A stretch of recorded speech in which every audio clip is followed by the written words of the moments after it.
Hi, it's Lynn Watts here. And today I want to talk with you about the first lesson that you can find in my newly updated book, Stories to Learn By. This, of course, is a companion book of lesson plans for each one of the picture books. And today we're going to be talking about starting school, which is a great lesson, of course, for starting school.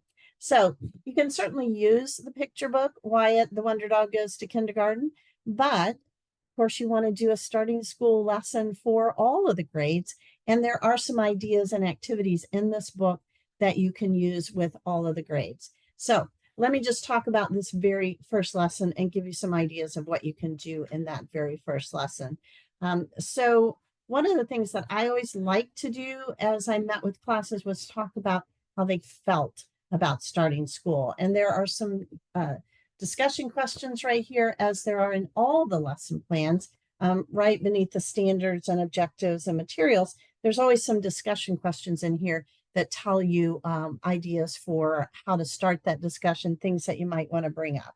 And then in this particular lesson, in addition to Wyatt the Wonder Dog Goes to Kindergarten, there are some suggested other books that you could read to the older grades. In particular, one of my favorite books that I read every year was called Never Spit on Your Shoes, which has such a wonderful title. Kids are always interested in that. It's written by Denise Cosette. I think I'm saying that last name correctly.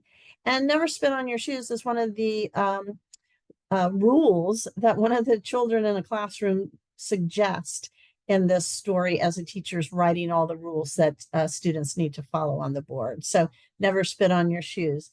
And it's a really clever book. I'd recommend that.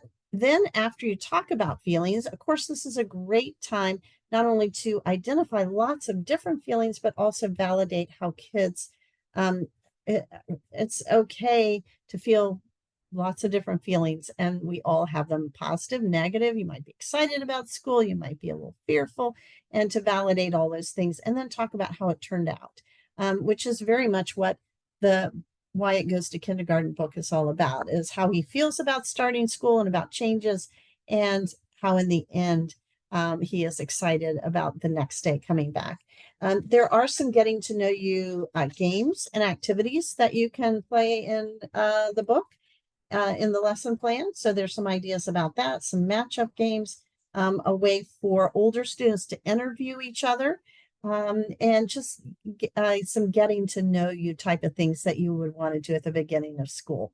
So I wish you a lot of luck as you go about meeting your new students and planning that very important first lesson where you're getting to know students, they're getting to know you, and you're talking about those feelings that they have at the beginning of school, which of course, identifying feelings then is a great lesson to move forward in terms of regulating our feelings and emotions. So wish you a lot of luck, and consider again, Stories to Learn By is a great resource for lessons and books that you can use all year long with students. Thanks for listening.